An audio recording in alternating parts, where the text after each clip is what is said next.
Welcome to the Full of Tracy Money Audio Commentary. This is Owen Tracy recording. It's 3:27 p.m. that is Central Time, and today is April 24th. There is no shortage of anything to talk about in here today. I think Google's earnings certainly gave some confidence to the AI sector. So they came through better than expected, and it's up about $6 in the after hours. So that's taking the share back into the region of the 200-day moving average. Now, Google has been pulling back for a couple of reasons. One was that there's antitrust threats, although I personally don't think that's going to be a significant threat, considering that the sum of the parts is probably worth more than the actual share itself. Then you have the whole question around tariffs and what would the counter tariffs mean for a company like Google, and I think that was probably the primary reason why you've had a setback.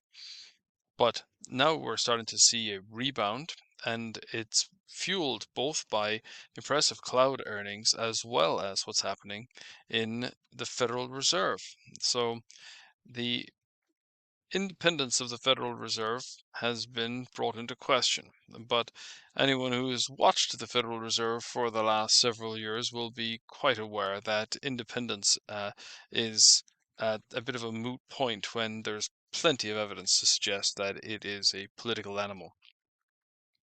And we saw that one of the Fed governors, Waller, came out today and said, well, if inflation uh, is going to hold out, but we saw a moderation in employment or a jump in unemployment, well, then might be encouraged to cut interest rates. And that's the first real talk we've seen in a while from a Federal Reserve insider talking about cutting rates. So that has lent some fuel to the rebound on Wall Street.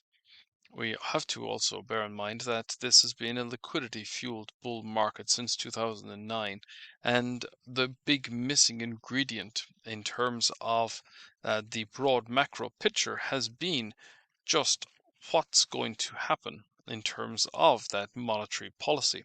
Because with bond yields where they are right now, obviously that's a potential problem.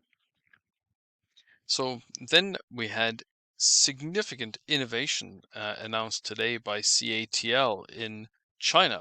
And I thought it was particularly important because when we think about the biggest, I think, bugbears that the lithium ion battery sector has, one is that it they generally lose their charging capacity after about 1,000 charges, and maybe some of the electric vehicles have a better record than that.